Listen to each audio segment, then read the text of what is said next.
everyone. I'm Christine Tulley, President and Executive Writing Coach at Defend, Publish, and Lead, and welcome to episode 236, Favorite Writing and Thinking Podcasts.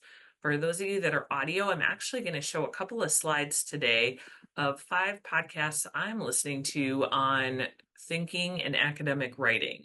One of the ways that you can get a hold of these links to these podcasts that I'm mentioning, if you're audio only, is just to check out our show notes, or most of them have pretty simple titles to be able to hear and understand what the podcast is about. So you'll be able to find them pretty quickly in Apple, Spotify, and sometimes YouTube. Some of them have a YouTube channel just like we do.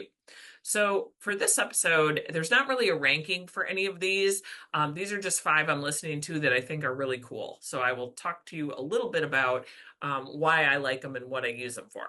The one that I've most recently discovered is Academic Aunties, like Aunties, and it is a once a month podcast where there are experienced academics who answer questions from novices, people that are new to either being a professor, new to the discipline, new graduate students.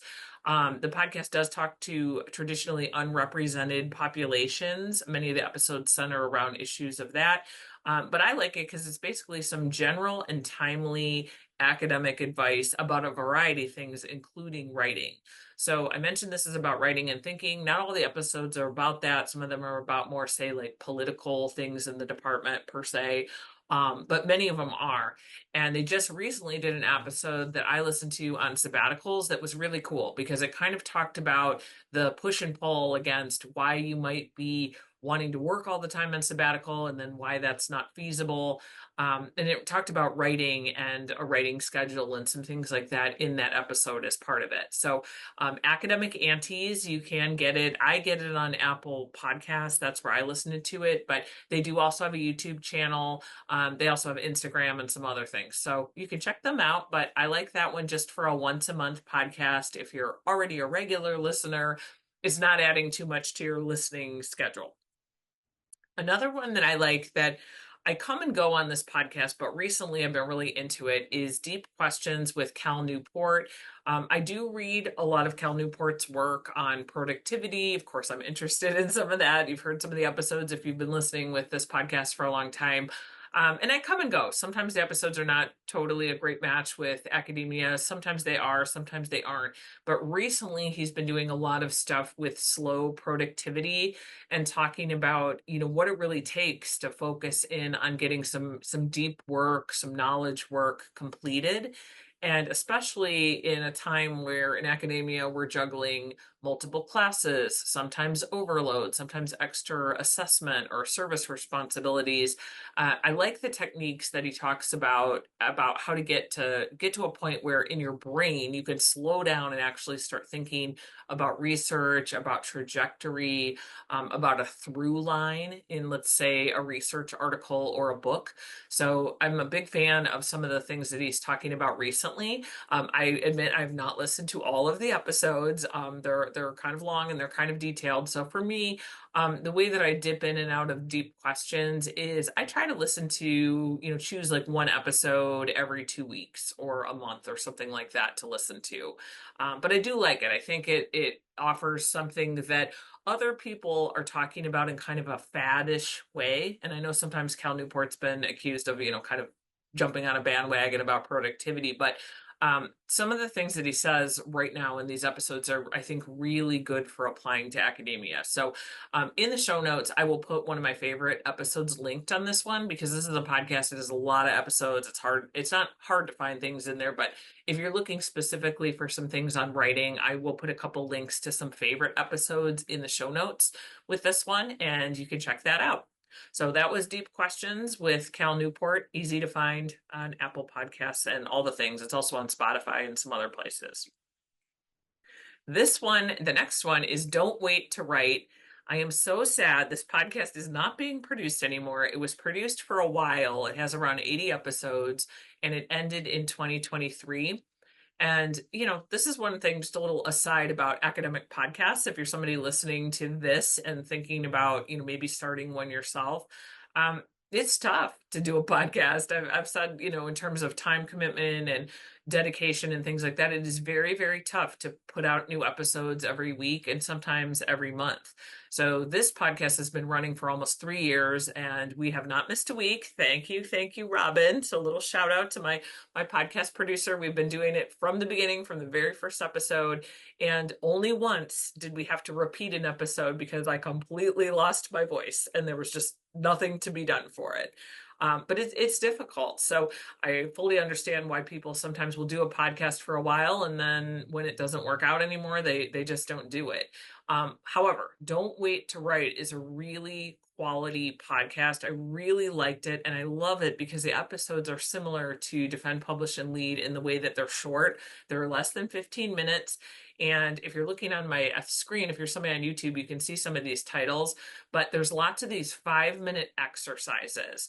So, there's things like, pep rallies to get you writing, which is really fun. And there was an episode called Ways to Promote Your Work Without Feeling Gross About It. Like just practical, fun tips. I really like it. I have not listened to all the episodes in this one because I discovered it somewhat recently. But a lot of times this podcast actually provides a prompt to get you writing for the day. So I like that because we don't, as far as I know, we don't have a podcast out there doing it. I would love to do it. It was such a great idea.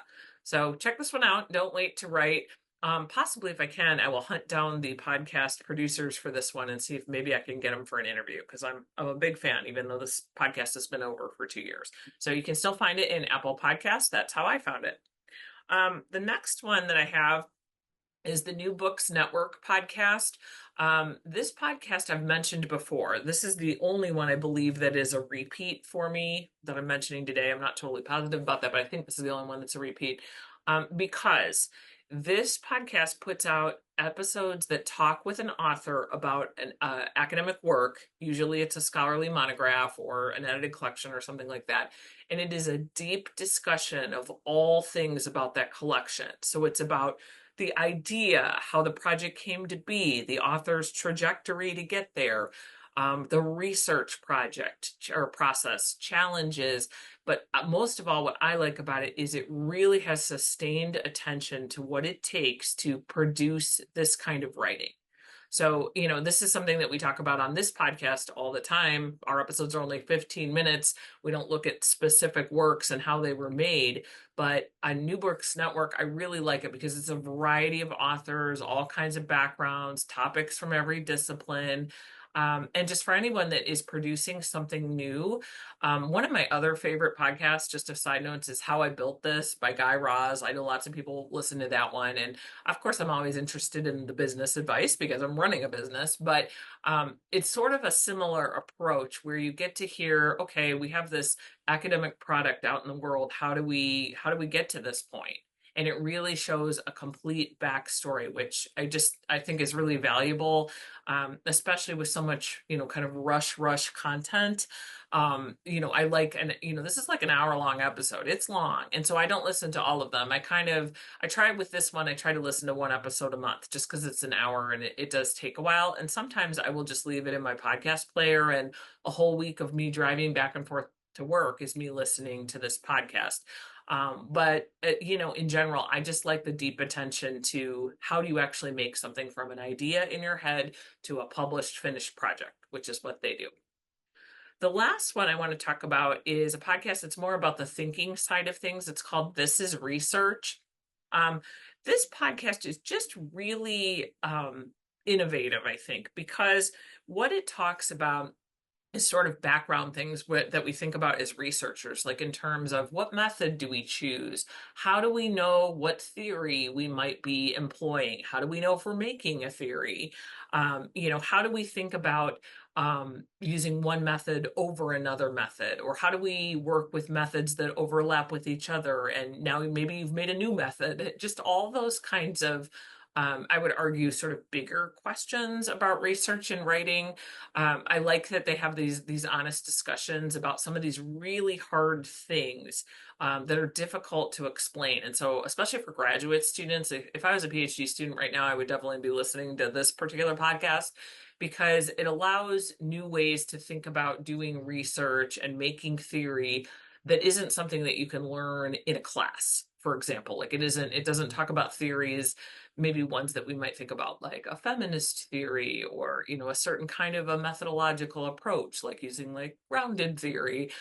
Instead, it really says, well, while these are markers, these are some ways that we can do some of those things. What does theoretical and methodological work look like now when we have new methods, we have new digital tools, we have new, interdisciplinary areas. So I love that one just because it's kind of looking ahead to what's next, not the same way that research has been done before. So I will have links to all of those in our show notes. And if for any favorite episodes, I'll make sure I have those linked too.